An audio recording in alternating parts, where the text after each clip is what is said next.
Hello everyone, मेरे channel में आप सबका स्वागत है। मेरा नाम है मृणालिनी।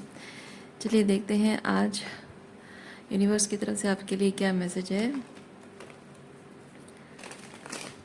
ये रीडिंग जनरल रीडिंग है, तो आपको जितना रेजोनेट करता है उतना ही लीजिए। रीडिंग का कोई पार्ट अगर आपको रेजोनेट नहीं करता है तो उसको ओपन माइंड के साथ जाने दीजिए। हो सकता है वो पार्ट किसी और के लिए हो। और अगर आपको रीडिंग कुछ भी रेजोनेट नहीं करता है, कोई बात नहीं, आप मेरा चैनल विजिट कर सकते हैं। उसमें आपको और भी बहुत सारे वीडियोस मिल जाएंगे। जो भी टाइटल आपको पसंद आए आप देख सकते हैं। हो सकता है उसमें आपके लिए कोई मैसेज हो। और सारे रीडिंग्स टाइमलेस रीडिंग्स हैं, तो आपको जब भी रेजोनेट करता है आप उस एनर्जी को क्लेम कर सकते हैं।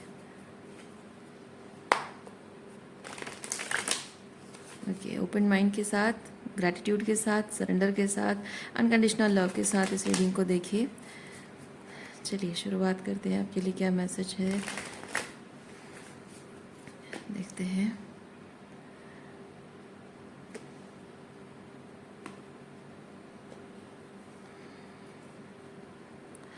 एम्परर रिवर्स, एम्परर, ओके, ये ऑपरेट है। एम्परर देखते हैं। एम्परर एक फादर फिगर, एक हस्बैंड को रिप्रेजेंट करता है, एक लीडर को, एक बॉस को रिप्रेजेंट करता है। तो ये किस तरह से आपके जीवन में इफेक्ट कर रहा है उसे हम देखते हैं। एम्परर के नीचे यहाँ पे 7 ऑफ स्वॉर्ड्स आया है। तो मैं एक चीज़ फील कर रही हूँ कि आपके जीवन में एम्परर की भूमिका अगर आपने किसी और को दी है तो आप हमेशा ठगे गए हैं। ओके, तो अब जाहिर है कि आप अगर अपने जीवन में एम्परर की भूमिका आप खुद अगर लेते हैं तब आप फायदे में रहेंगे। हमेशा अच्छा ही होगा आपके जीवन में। लेकिन जब किसी और को दे देंगे एम्परर की भूमिका, हमेशा ठगे जाएंगे या ठगे जाते रहे हैं आज तक।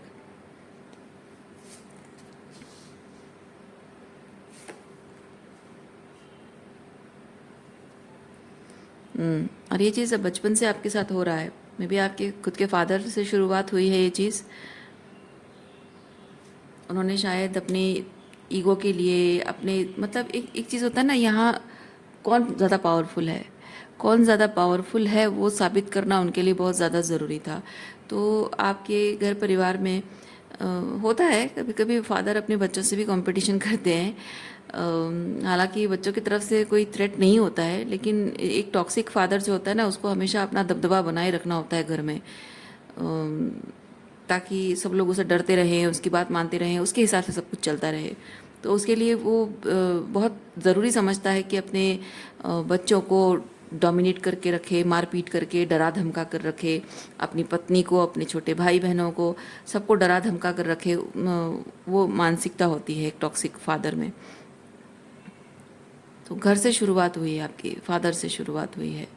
और हो सकता है कि वो धीरे धीरे बाकी जो भी मैस्कुलिन्स आपके जीवन में आए हों, उनकी भी वही टेंडेंसी, वही पैटर्न्स उनके रहे हों।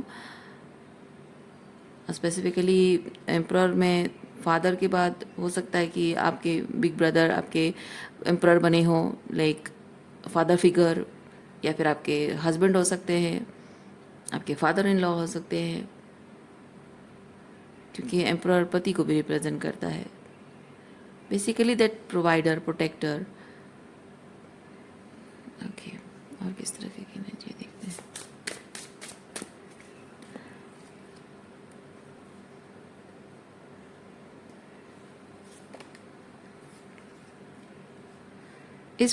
इस एम्परर की भूमिका आपके जीवन में अच्छा हाँ, आप में से जो लोग ट्विन फ्लेम जर्नी में हैं, आपकी डिवाइन मैस्कुलिन की एनर्जी भी हो सकती है।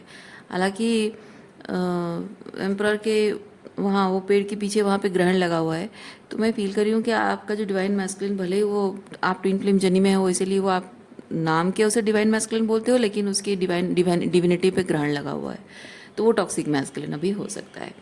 सो अब चाहे उसमें कितनी भी अच्छाइयाँ हों, कितनी भी अच्छी क्वालिटीज़ हों, वो मैटर नहीं करता है। मैटर करता है कि अगर वो अपनी अच्छी क्वालिटीज़ आपके और उसकी रिलेशनशिप को अच्छा बनाए रखने के लिए, हेल्दी बनाए रखने के लिए इस्तेमाल नहीं करता है, तो वो टॉक्सिक मैस्कुलिनिटी है हमारे लिए।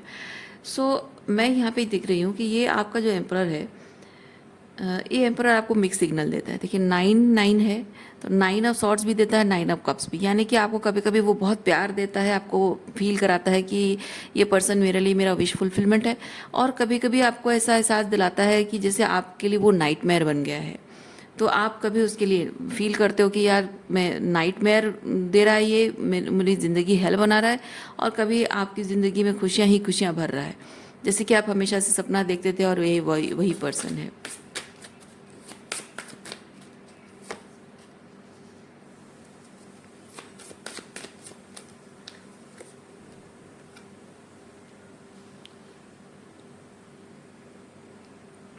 इस इंसान का सिर्फ आपके जीवन में प्रेजेंट रहना, आपके लिए मटेरियल नीड्स पूरी करना, या आपसे कमिटेड रहना, सिर्फ इतना काफ़ी नहीं है। आपको उसके अंदर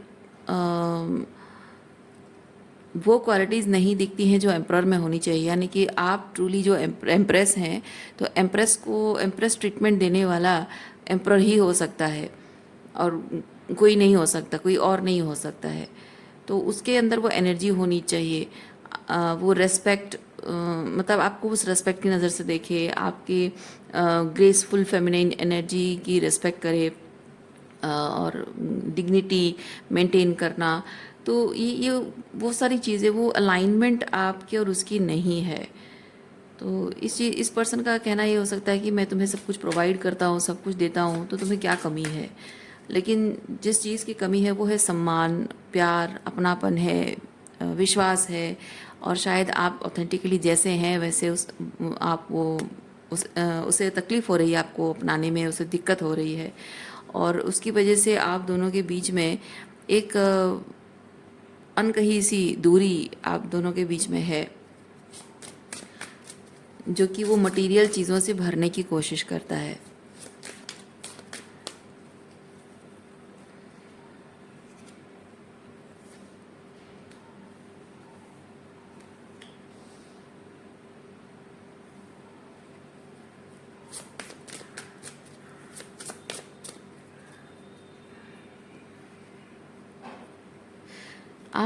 आपने इस पर्सन के अंदर बहुत कुछ रेड फ्लैग्स देखे हैं, और आपने इसको कॉल आउट भी किया है उसकी रेड फ्लैग्स की वजह से। तो आपका इंटेंशन, आपका इरादा ये था कि आप रिलेशनशिप को सही करना चाहते हो। लेकिन इसको ये चीज़ लगता है कि आपकी एक आदत है कि आप बस लोगों के अंदर गलतियाँ गिनाना आपको पसंद है, लोगों की गलतियाँ निकालना आपको अच्छा लगता है, या फिर आपकी आदत है।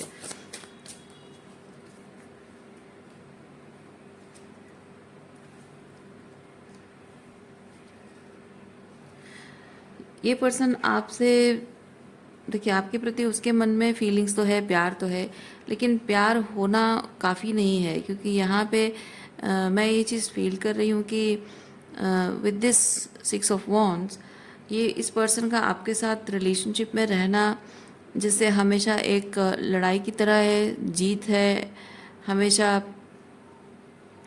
क्योंकि आप अटेंशन पाना चाहते हो, उसका प्यार, उसका अपनापन, अटेंशन चाहते हो, उसके अंदर की वो ये किंग ऑफ कप्स की एनर्जी, वो वार्मथ आप फील करना चाहते हो। ये कहता होगा कि मैं तुमसे बहुत प्यार करता हूँ, लेकिन हमेशा तुम लड़ती झगड़ती रहती हो। लेकिन असल में होता ये है कि आप उसके प्यार को, उसके वार्म इमोशनल वार्मथ को फील नहीं कर पाते हैं, और उसका अटेंशन पाने की कोशिश करते रहते हैं। उसकी वजह से उसको लगता है कि आप उससे लड़ाई झगड़ा कर रहे हो।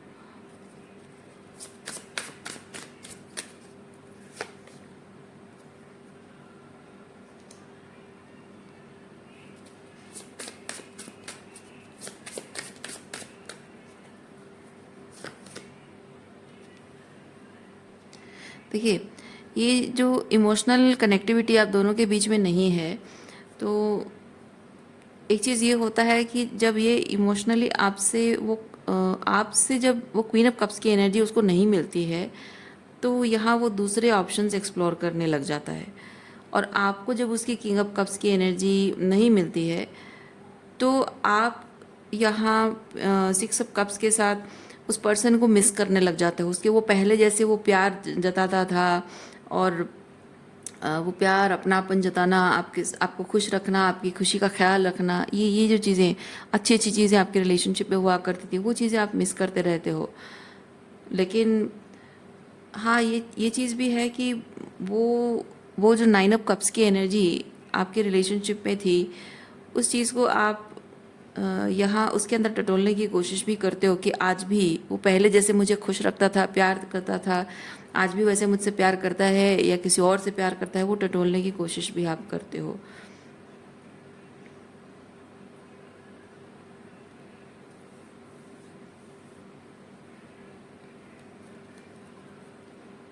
मैं ये एनर्जी दोनों की फील कर रही हूँ। इसको जब आप दोनों के बीच एक इमोशनल डिस्टेंस है और यहाँ लड़ाई झगड़ा आर्गुमेंट जैसे चीज़ें हो जा रही हैं, क्योंकि नहीं, ये एक्चुअली है कि जीतना, अटेंशन पाने की कोशिश करना। एक को लगता है कि ये हार जीत का गेम है और एक को लगता है अटेंशन पाने के लिए मुझे फाइट करना पड़ रहा है। ओके, सो दोनों के मामले में मैं चीज़ फील कर रही हूँ कि दोनों ही फील करते हो उस रिलेशनशिप में वो जो खुशी, वो प्यार, वो अपनापन जब आप था, वो आप दोनों ही मिस करते हो। और कहीं ना कहीं आप दोनों को ही ये चीज़ लगता है कि यहाँ इमोशनल जो पे फादर ऑफ कप्स यानी किंग ऑफ कप्स एनर्जी जो है, वो दूसरे इंसान को कहीं और से मिल रही है, इसीलिए वो मुझसे अलग हो गया। ये दोनों को ही ऐसा फील होता है।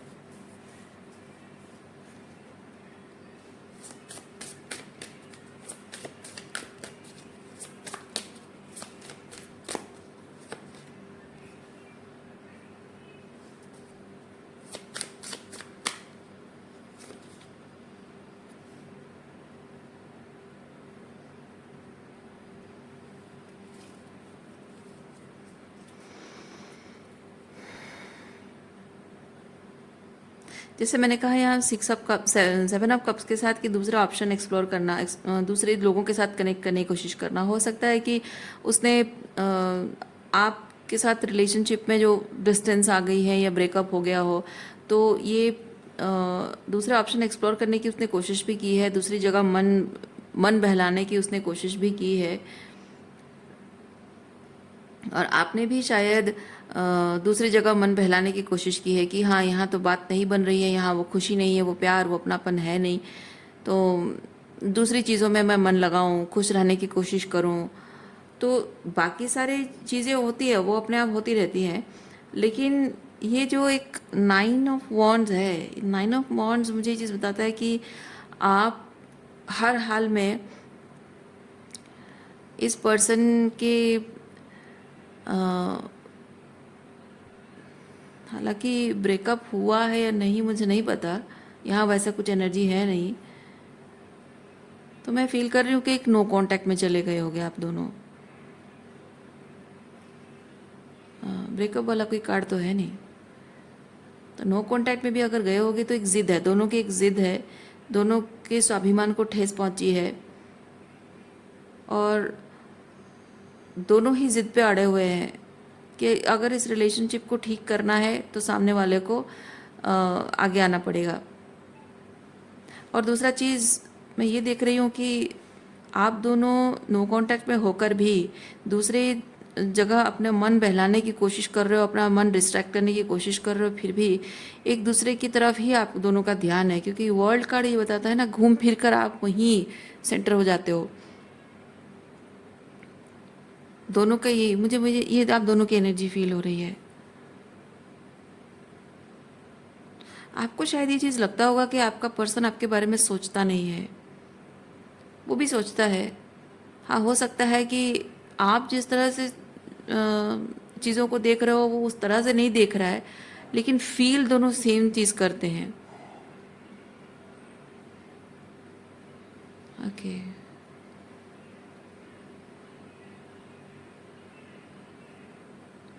मतलब मैं ये नहीं कह रही हूँ कि आपको लगता है कि उसकी गलती है पर उसकी कोई गलती नहीं है, ऐसा नहीं है। हाँ, हो सकता है उसको लग रहा हो कि उसकी कोई गलती नहीं है, उसके कुछ लॉजिकल रीज़न होंगे। मैं वो जस्टिफाई करने के लिए नहीं कह रही हूँ, मैं सिंपली कह रही हूँ हुआ कुछ है, आपकी तरफ से आप अपना देख रहे हो, उसकी तरफ से वो अपना देख रहा है, उसकी तरफ से वो अपनी जगह सही है, आपकी तरफ से आप अपनी जगह सही हो। क्या हुआ है, कैसे हुआ, वो मैटर नहीं करता। मैटर ये करता है कि ये जो फीलिंग्स है आप दोनों की, इस सेपरेशन में, इस नो कांटेक्ट में आप दोनों एक दूसरे के लिए सिमिलर चीज़ें फील कर रहे हो। मतलब एक दूसरे के लिए नहीं, अपने अंदर जो फील कर रहे हो, दोनों की फीलिंग्स सेम है। मिसिंग एनर्जी है, दूसरी जगह मन भटकाने की कोशिश की जा रही है, मन बहलाने की कोशिश की जा रही है। और यहाँ पे जजमेंट भी मुझे ये चीज़ बताता है कि दोनों को ही लगता है कि मैं अपनी जगह सही हूँ, और दोनों ही चाहते हैं, जिद में अड़े हुए दोनों, और दोनों ही चाहते हैं कि सामने वाला अटेंशन दे, सामने वाला एक कदम आगे बढ़ाए, तभी जाकर चीज़ें ठीक हो सकती हैं। मेरी तरफ से ऐसा कुछ नहीं है कि मैं आगे जाकर मैं कुछ चीज़ें सुधारूं, गलती होगी तो मैं सुधारूं, मुझसे कोई गलती नहीं हुई, इस तरह की एनर्जी में आप दोनों हैं। लेकिन ये वर्ल्ड वही बताता है,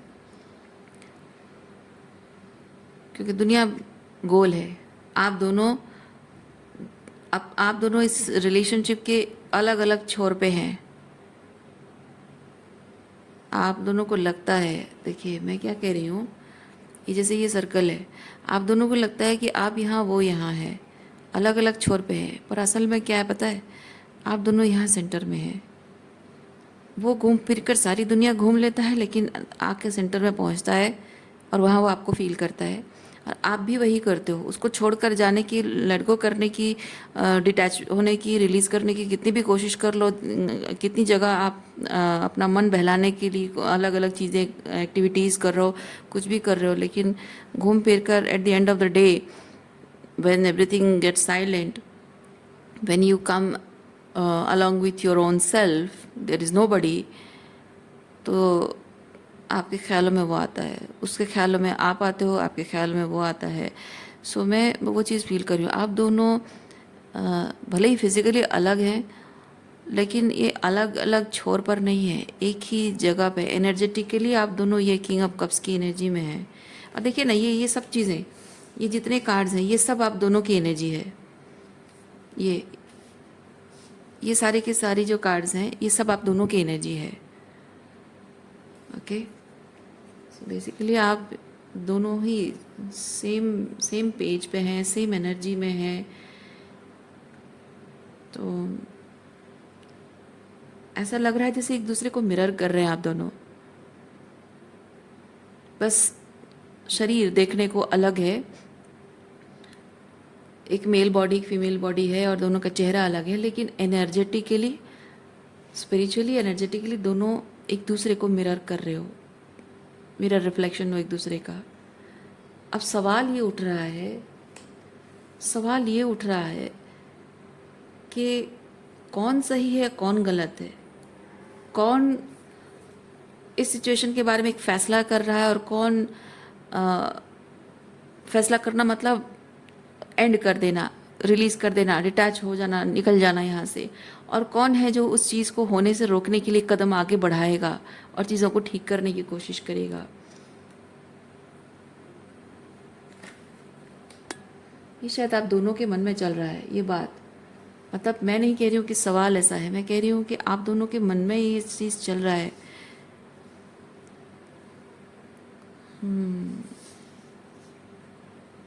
ओके ओके, लेट्स सी।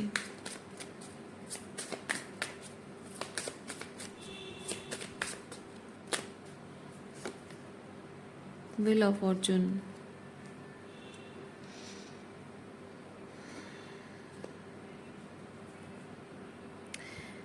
बदलाव कहाँ आना चाहिए, किसको करना चाहिए? दोनों तो एक दूसरे को मिरर कर रहे हो। ये जैसे होता है ना, वो जो एक रस्सी है, दोनों पकड़ के खड़े हैं और बीच में एक लाइन है, और जो लाइन को क्रॉस कर गया मतलब वो हार गया, दूसरे की ताकत ज़्यादा है। तो यहाँ आप दोनों के बीच में वही चीज़ चल रहा है, वो खींचातानी चल रही है आप दोनों के बीच में। ये ओके, बहुत भारी भरकम कंपटीशन आप दोनों के बीच में चल रहा है। जिद, कौन जीतेगा कौन हारेगा ये नहीं है। मैं अपनी जगह सही हूँ, वो भी कह रहा है कि मैं अपनी जगह सही हूँ। उसे माफ़ी मांगनी चाहिए, आपको लग रहा है, और उसको लग रहा है कि आपको आगे आना चाहिए। लेकिन हो ये रहा है कि यूनिवर्स आप दोनों को कह रहा है कि चेंज दोनों में लाने की ज़रूरत है। यहाँ कोई सही कोई गलत नहीं है, दोनों ही सही है, दोनों ही गलत है। यहाँ पे आगे एक कदम आगे दोनों को बढ़ाना है, और कहीं ना कहीं कुछ गलतियां आप दोनों को सुधारनी है। ये काम दोनों को करना है, किसी एक का काम नहीं है। चलिए देखते हैं क्या चीज़ है, और थोड़ा डिटेल में देखते हैं।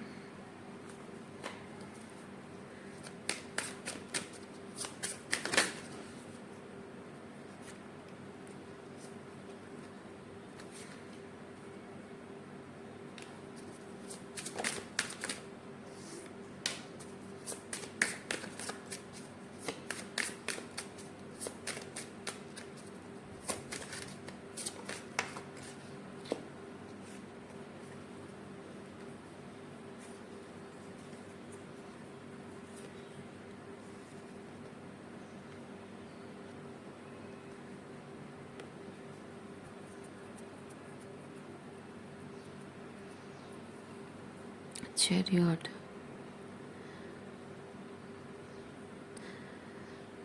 ओके। इन तीनों कार्ड्स के साथ मैसेज ये आ रहा है कि आपको आपको बस चलते जाना है। आप जिस तरह से खुद पर काम कर रहे हैं, ये जो इमोशंस है, इमोशनल हीलिंग है, ओके। ये जो इमोशनल हीलिंग है, जिस तरह से आप करते जा रहे हैं और उससे आपकी ज़िंदगी जिस दिशा में आगे बढ़ती जा रही है, आप आगे बढ़ते जाइए। आप धीरे धीरे महसूस करेंगे कि जो कुछ भी आपके रिश्ते में कड़वाहट है, कॉन्फ्लिक्ट है, chaos है, वो it is not the actual conflict, it is the mirror reflection of your inner conflict, okay? तो जैसे जैसे आप आगे बढ़ते जाएंगे, हीलिंग होती जाएगी। आपको अपने आप दोनों को अपने आप समझ में आ जाएगा। एक चीज़ मैं ये फील कर रही हूँ, देखिए अभी अभी जो मैं चीज़ कह रही हूँ ना, वो दोनों के म्यूचुअल अग्रीमेंट पर और दोनों के फ्री विल पे डिपेंड करता है। ये पॉसिबल है, पर अगर आपका पार्टनर, आपका एम्परर चाहे तो, अगर नहीं चाहे तो ये शायद अलग बात है।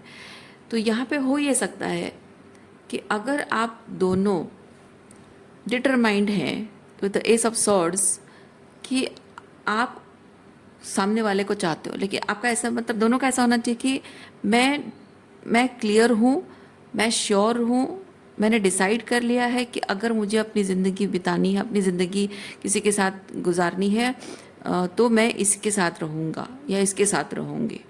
तो इसके अलावा कोई और नहीं, ये मेरा निर्णय है, ये तय है, ये फिक्स है कि I want this person, I want to be with this person.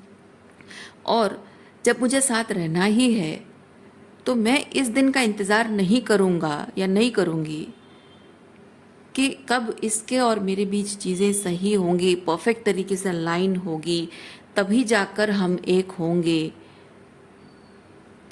कब हम दोनों के बीच में कॉन्फ्लिक्ट दूर होगी और हम एक होंगे, वो दिन कभी नहीं आएगा, कभी नहीं आएगा वो दिन। क्योंकि जब दो लोग जुड़, जैसे जैसे कहते हैं ना, किचन में अगर बर्तन है तो आवाज़ तो होंगी, वैसे ही दो लोग जब जुड़ते हैं तो दोनों के अलग अलग हैं। आपके माता की परवरिश, पिता की परवरिश है, एनवायरनमेंट है, आपके जीवन के अनुभव हैं, अलग अलग टाइप के ट्रॉमा है, अलग अलग टाइप की थिंकिंग, बिलीफ सिस्टम है, और अलग अलग टाइप के इमोशंस हैं। इमोशंस को प्रोसेस करने का तरीका अलग अलग है।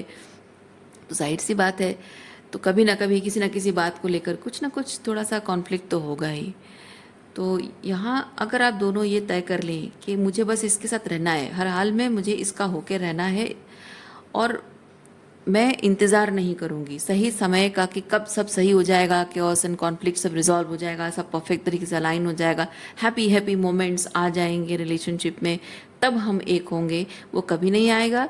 और आपको ये डिटरमाइंड रहना है कि हमको एक साथ चलना है, और हमेशा जब भी हमारे रिलेशनशिप में कुछ भी chaos एंड कॉन्फ्लिक्ट आता है तो उसको कैसे संभालना है, उसके साथ पीस क्रिएट कर लेना है, या फिर उसको स्ट्रेस की तरह, मतलब आप दोनों को तय करना है कि ये, क्योंकि ये सब सॉर्ट्स निर्णय लेने को है, तो आप निर्णय लेने को कहा जाता है। तो 9 ऑफ सॉर्ड्स की एनर्जी में आप रहना चाहते हो या फिर 9 ऑफ कप्स की एनर्जी में रहना चाहते हो, ये आपके ऊपर है, आप दोनों के ऊपर है। अगर आपके रिलेशनशिप में ये केओस एंड कॉन्फ्लिक्ट थोड़ा बहुत जो भी आता है वो तो चलता ही रहेगा, छोटी बड़ी चीज़ें चलती रहेंगी। तो ये इन चीज़ों को आप स्ट्रेस ले लेकर परेशान होकर एक दूसरे को ब्लेम करके ज़िंदगी काटना चाहते हो, या फिर उस चीज़ के साथ आप बैठकर बात करो, रिजॉल्व कर दो, पीस क्रिएट कर लो और फिर आगे बढ़ो, क्या चाहते हो आप? तो अगर आप दोनों मिलकर ये तय कर ले कि हमें बस एक दूसरे के साथ रहना है और आगे आगे बढ़ते जाना है, ओके, और जो भी केओस एंड कॉन्फ्लिक्ट आएगा उसके साथ हम उसको पीस क्रिएट कर लेंगे उस सिचुएशन को लेकर, और तभी जाकर ज़िंदगी आगे बढ़ती जाएगी। ये अगर आप दोनों ने तय कर लिया तब आप दोनों के बीच में चीज़ें बदल जाएंगी, बहुत कुछ बदल जाएगा। अभी हो सकता है कि आप दोनों के बीच में डिफरेंसेस हैं, थोड़ी सी पुरानी बातों को लेकर थोड़े कॉन्फ्लिक्ट हैं, वो धीरे धीरे जैसे जैसे आप एक दूसरे के साथ कनेक्ट करोगे। और ऐसा भी आपको याद रखना है कि अगर ऐसा होता है, अगर ये आप दोनों मिलकर अगर ये इस चीज़ को आप एक्सेप्ट करते हो, तो हो सकता है कि पहले पहले मतलब उसमें क्या करना है ना, अ, एक एक माइंडसेट ऐसा नहीं रखना है कि आपको बस एक बार आप दोनों ने तय कर लिया साथ रहना है तो एकदम से सब कुछ अच्छा ही होगा। शुरुआत में थोड़ा बहुत होगा क्योंकि पुरानी बातें हैं, उस पर बातचीत भी होंगी, कभी किसी बात को लेकर थोड़ी बहस होगी, फिर वहाँ पीस क्रिएट करना। और हो सकता है कि पास्ट में जो आप दोनों के बीच में हुआ है उसकी वजह से थोड़ा सा धीरे धीरे, है ना, जब हमारे पैर में चोट लग जाती है, जैसे कि आपकी जैसे पैर टूटा है, प्लास्टर लगा था तो आप चल नहीं पा रहे थे, अब प्लास्टर खुल गया है, तभी आप एकदम फुल स्पीड दौड़ नहीं पाते हो, आप धीरे धीरे कदम रखते हो क्योंकि आपको आदत हो जाती है ना, 21 दिन 22 दिन का आदत हो जाता है कि आपकी टांगों पे वो प्लास्टर बंधा था, चलने में एक अलग स्टाइल बन गया था। अब आपको फिर से धीरे धीरे चलना है क्योंकि आपके मसल भी बहुत लूजन अप हो गया है। तो धीरे धीरे करके आपको फिर नॉर्मलसी में आने में भी कुछ दिन लग जाएंगे, 5-7 दिन 10 दिन 15 दिन लग जाते हैं। तो आपका ये रिलेशनशिप भी वैसा है। तो अब क्या हुआ है कि वो पैर टूटा वाला एनर्जी है। अब ये जो बातचीत आप दोनों के बीच में होगी ये होगा रिलेशनशिप पर प्लास्टर, ठीक है। अगर ये हुआ तो इस एनर्जी के साथ आप अटैचमेंट में मत रहिए क्योंकि ये आप सिर्फ आपके ऊपर नहीं, आपके पार्टनर के ऊपर भी डिपेंड करता है। उनकी फ्री विल भी अगर वो यूज़ करते हैं और चाहते हैं तो डिपेंड करता है, नहीं चाहते हैं तो कुछ नहीं कर सकते।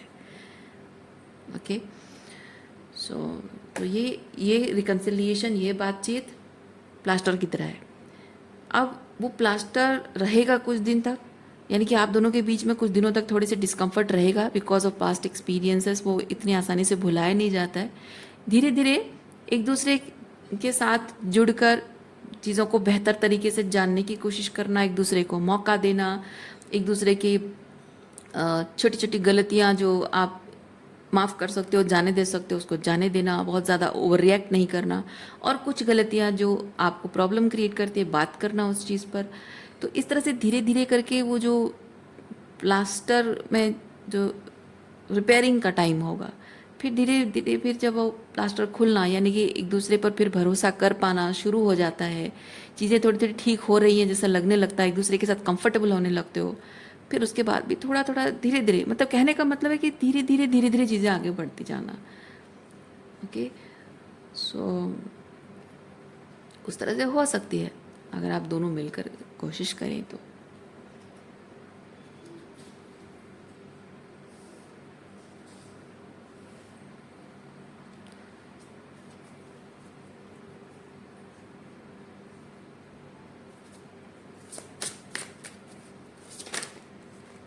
क्योंकि जैसे मैंने आपको बताया कि यहाँ दोनों की एनर्जी है ये, और यूनिवर्स ये जो कह रहा है कि यूनिवर्स दोनों को ही अपने अपने आप पर काम करना है, दोनों को अपनी गलतियाँ सुधारनी है, यानी कि शायद ये मैसेज, ये साइन यूनिवर्स ना सिर्फ आपको दे रहा है बल्कि उस पर्सन को भी दे रहा होगा, दोनों को साइन मिल रहे होंगे।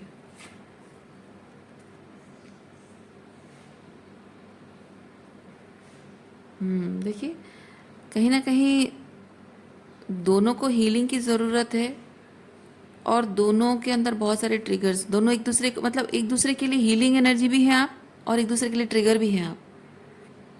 यानी कि वो प्यार, अपनापन है, एम्पैथी है, वो अंडरस्टैंडिंग है, लेकिन कहीं ना कहीं आपका जो ट्रॉमा है वो ट्रिगर करता है, उसकी वजह से वो थोड़ा देखभाल कर आप दोनों एक दूसरे से मिलते हैं, बहुत वो इमोशनल इंटीमेसी नहीं बन पाती है, क्योंकि ये होता है ना कि आप अ, जैसे कि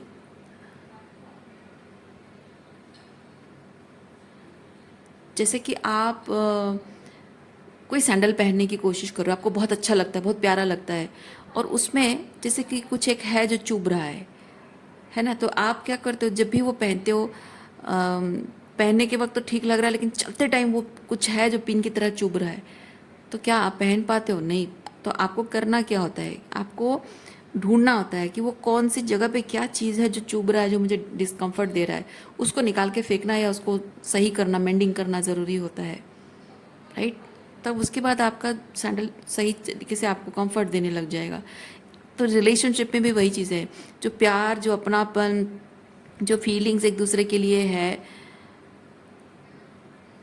वो तो है ही, लेकिन दैट हार्ट चक्र जहाँ पे प्यार भी है एक दूसरे के लिए, लेकिन वहाँ पुरानी कुछ यादें, कुछ ऊंज भी हैं, तो अपने दिल की उस गहराई में आपको जाना है और वहाँ वो ऊंज को आपको ढूंढना है और उसको निकाल कर फेंकना है, यानी वो ट्रॉमा को आपको हील करनी है।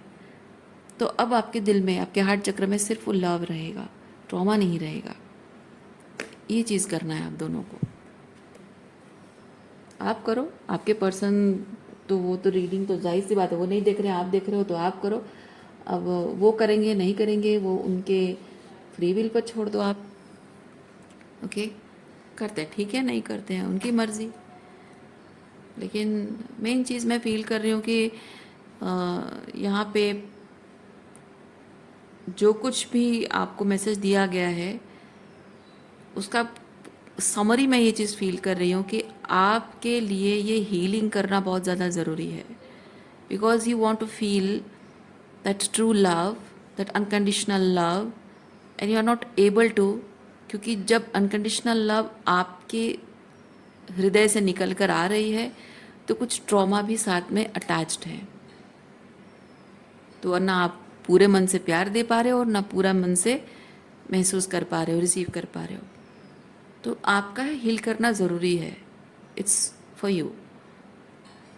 ओके, तो इसका मेन मकसद आप ये समझ लीजिए कि इसका मेन मकसद एक दूसरे के साथ चलना, यूनियन नहीं है, इसका मेन मकसद सेल्फ लव है, हीलिंग है।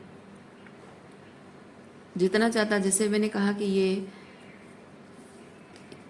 जो म्यूचुअल, दोनों के म्यूचुअल अग्रीमेंट के साथ ये चीज़ें होंगी, तो मैंने आपको क्या बताया, डिटैच होना है ना, भले ही दोनों के अग्रीमेंट से चीज़ होगा, लेकिन आपको उस चीज़ से डिटैच रहना है, क्योंकि वो हमारे कंट्रोल में नहीं है, वो क्या चाहते हैं, वो क्या करना चाहते हैं, वो हमारे कंट्रोल में नहीं है।